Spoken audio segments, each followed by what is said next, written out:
Both brothers, Jason and Travis Kelce, are legendary individuals as well as incredible football players. Both of them perennial Pro Bowlers. Now they're both world champions. When the Philadelphia Eagles won the Super Bowl 2 years ago, Jason Kelce, who was dressed in a Mummer's outfit. Mummer's outfit, which I guess is a massive ordeal in Philadelphia, delivered a monologue about the Philadelphia Eagles team that is still talked about to this day. Ladies and gentlemen, Jason Kelce's speech after winning the Super Bowl in Philadelphia. I'm going to take a second to talk to you about underdogs. Sounds good. I know Lane and Chris just talked about this, but I don't think that it's been beat home enough. Beat that thing. Howie Roseman, a few years ago, was relinquished of all control pretty much in this organization. He was put in the side. Hey! He was put in the side of the building where I didn't see him for over a year. 2 years ago, when they made a decision, he came out of there a different man. He came out of there with a purpose and a drive to make this possible.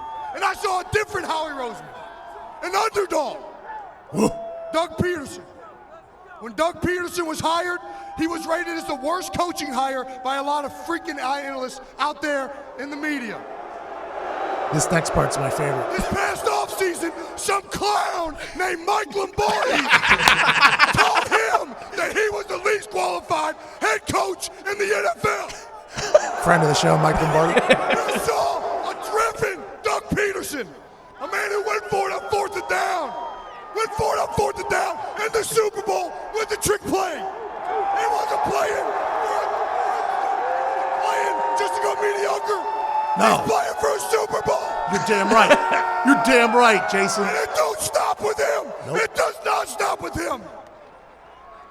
Jason Peters was told he was too old. Didn't have it anymore.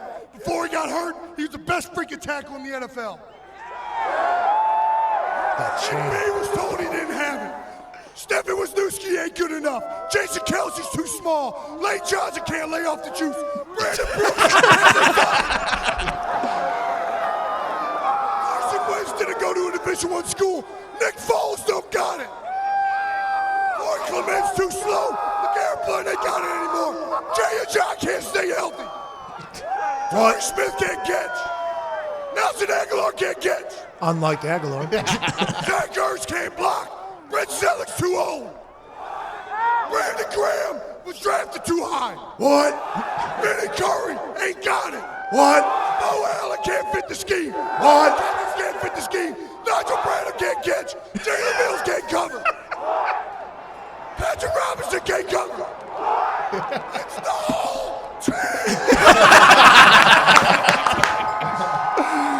That was a magical moment from the Super Bowl parade in Philadelphia. He's in front of what looks to be about 500,000 people up on a stage in a mummer's outfit. Obviously had hammered no less than 15 to 40 beers on the Super Bowl parade route. And he goes up there and cuts a legendary promo about the Philadelphia Eagles team. That's 2 years ago.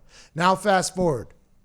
His brother Travis Kelce wins the Super Bowl for the Kansas City Chiefs. Travis Kelce had already started to win the Super Bowl celebration with the Lombardi luge on the internet. And immediately after the game, the NFL Network folks told him, like, hey, you're going to have to give a speech that somehow rivals what your brother gave. And then he asked Jason Kelce, Jason, what tips will you give Travis Kelce for the speech coming up if he can match yours?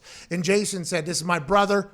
He doesn't need my tips for the Super Bowl, and he's going to give the best speech next to mine in the history of Super Bowl parades. Okay, so they knew the moment that game ended, both brothers knew that Travis Kelce was going to deliver a speech, and this was going to be a hyped up moment that would be in comparison to what his brother did just a couple years ago, and this is what Travis Kelce did. Well, hello there. Utilize the promo code PAYTHEBILLS and get $20 off your first order from SeatGeek. Now, back to the magic. 21 years. How about that? I'm going to walk this walk. How about 21 years? Y'all know what that means? Everybody here is thinking, oh, that's when I can, you know what I mean, legally get a drink. Yeah. No, 21 years. That's how long it's just been turning for my guy Andy Reid. It's just been turning and turning and turning. And what we do, we unleash a can of whoop ass to everybody. 24-0. I ain't trying to hear it. Down 10. I ain't trying to hear it.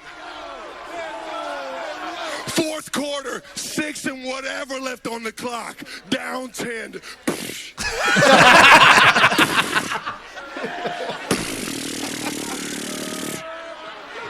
We got Patrick Mahomes and Andy Reid, baby. How about Sammy Watkins? Woo! How about Damian Williams? Woo! How about my dog 5'5" and he ain't on sides?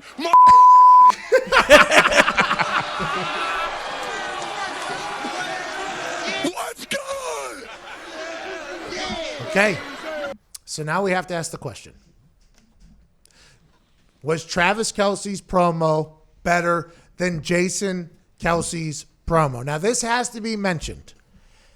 Whenever you go out and do something that somebody's already done, you already have to live up to a high expectation. For instance, when I was going out to give the draft pick, we all knew what was going to happen, but there was other people that had cut promos in their draft picks before me, right? There's the David Akerses, the Reggie Wayne did a little bit. There was years past, people did this type of thing. So it's always hard to live up to the hype.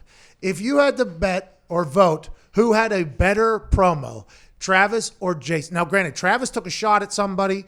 Travis had both a Ric Flair woo, a Stone Cold Steve Austin. He had everything in his speech as well. Had a lot of energy, was obviously at the same level of intoxication as his brother. Who are you voting was better? Nick Maroto, I'll go to you first. I'm going to vote Jason, and solely because I would expect this from Travis.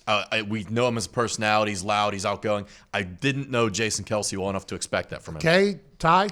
It's got to be Jason Kelce. I mean, shooting an absolute rocket launcher at Mike Lombardi during it, and then naming all 53 guys on the roster. You can't beat that. Zito, Cuban Z. I'm going to go Jason for the outfit. Okay, I do think that is something that needs to be taken into account, Foxy. Also Jason because of the outfit. Okay, and Gumpy. I'm Jason because he said 4th and down and doubled down on it. He heard that it was wrong and was like, no. I would like to give credit to Travis Kelce, though, because he stepped into a terrible, terrible situation having to live up to what his brother did a couple years ago when nobody had done what Jason Kelce had done. So he was a trailblazer. This is the first time something like this really was able to captivate the internet. So Travis Kelce was walking into a buzzsaw regardless. And by the way, to be that intoxicated in that situation, I think Travis did a hell of a job. Honestly, and he dropped a mother...